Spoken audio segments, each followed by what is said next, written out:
ভাইরে ভাই, হুটহাট করে জামাইকে নিয়ে বাইরে খাবার খাইতে যেই বাসটা খাইলাম, এরকম বাস বা ধরা যেন আর কেউ না খায় আমার মতন। কি আপনারা আবার কি মনে করতেছেন কি বাসটা খাইলাম? আরে না, উল্টা পাল্টা কিছু না। কি হয়েছে পুরো ভিডিও দেখলেই বুঝতে পারবে। একদম দুপুরবেলা জামাইরে ধরে বেঁধে নিয়ে বের হয়ে গেছি যে বাইরে খাবো, বাসায় রান্না বান্না করতে মন চাইতেছে না। আর বাইরে এত পরিমাণে রোদ ছিল, মনে হতো সূর্য মামা আমার মাথার উপরে বসে আছে। কিন্তু জামাইরে নিয়ে বাইরে যাই তো খাইলাম বড় ধরাটা, এমন ধরা আর যেন জীবনা না খাই। আর সেদিন বাহিরে রোদের সাথে সাথে আকাশটা এত পরিমাণে সুন্দর ছিল, বাইরে না বের হলে আকাশটাও মনে হয় উপভোগ করতে পারতাম না। যাই হোক, একদিক দিয়ে তো ভালো হয়েছিল। আচ্ছা, পক পক তো অনেক করলাম, এখন আসে আসল কথায়। সেদিন দুপুরবেলা গেছিলাম একটু বাইরে লাঞ্চ করার জন্য। আর লাঞ্চ করার মেন কারণ ছিল লুডো খেলা, জামাই থেকে জিতছিলাম, এর জন্য ট্রিট নিতে চলে আসছি। আর লাঞ্চ করার জন্য এমন একটা জায়গায় আসছিলাম যে জায়গাটা আমার আর আমার হাজবেন্ডের অনেক স্মৃতি রয়েছে, তার সাথে এই জায়গাটা আমাদের অনেক পছন্দ ছিল এবং কি খাবারগুলো অনেক মজার ছিল। তবে প্রায় অনেক মাস পরে এসে দেখে রেস্টুরেন্টের স্পেসটা অনেকটা বড় করে ফেলছে,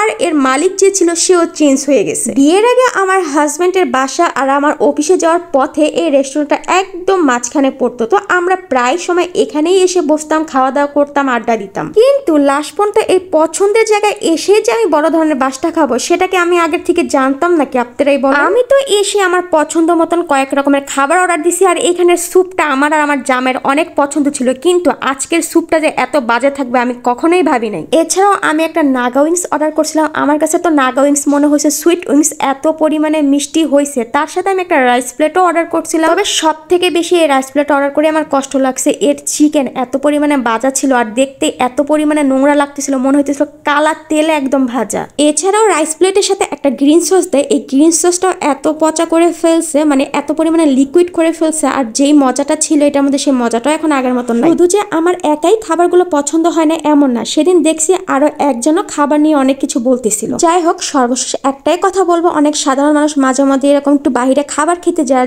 যদি এরকম খাবার পায়, মন মতন খাবার না হবে তাহলে তো স্বাভাবিক খারাপ লাগবেই। আমি শুধু রাইসটাই কিছুটা খাইছি, চিকেনটা খাওয়াই যায় নাই, ওইটা হচ্ছে ফেলে দেওয়া লাগছে।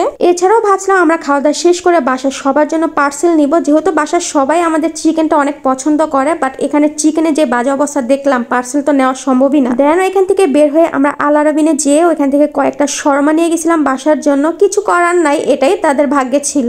আমার কথা কি, খাবারের কোয়ান্টিটি কম দেখ, বাট খাবারটা যেন ভালো হয়, খেতে যেন ভালো হয়, এই জিনিসটা দিকে ব্যবসায়ীদের খেয়াল দেওয়া উচিত। যাই হোক, দেন দুজনে তো বাসা চলে আসছি, আর আসার পরে তো আমার জামাইয়ের সাথে সাথে তার ভাবির কাছে আবদার করে ফেলছে চা খাবে। এ যে কি পরিমাণে চা খেতে পারে, আর মার বাসা আসলেই সে আগে বলে যে চা খাবে। আর জামাই ব্যাটারে কইছে একটু হাই দাও, দেখেন সে কি পরিমাণে ভেটকিটা দিছে, এটা কোনো কথা কন? তার একটু হাই দিতে বললেই সে এমন করে। আর আমার জামাই কি একা নাটক করে? এই দেখেন এখানে জামাই বউয়ের অবস্থা, এই দুইজনে এত পরিমাণে লাগিয়া থাকে কার্টুনের মতন, মনে করেন সে একটু পরে তারে গুতা দেয়, সে একটু পরে তারে গুতা দেয়, পুরা আমার আর আমার জামাইয়ের ডুপ্লিকেট বলতে গেলে। ও আচ্ছা আচ্ছা, শেষের দিকে একটা মজার জিনিস দেখেন, আমি তো প্রথমে চা নেই নাই, আর ওইদিকে আমার জামাইয়ের চা চুরি করে আমি খাইতেছি, সেটা আমার জামাই ভিডিও করে দেখাইতেছে। আসলে চা দেখলে না লোভে আর মানে না, খেতেই মন চায়। দেন একটু ছাদে চলে গেছিলাম, যে এত তো বাস খাইছি, এখন ছাদে যা মনটারে একটু খুশি করে আসি আর কি। ছাদে যাওয়ার পরে যে ভিউটা দেখলাম, মাশাআল্লাহ অসাধারণ একটা ভিউ ছিল।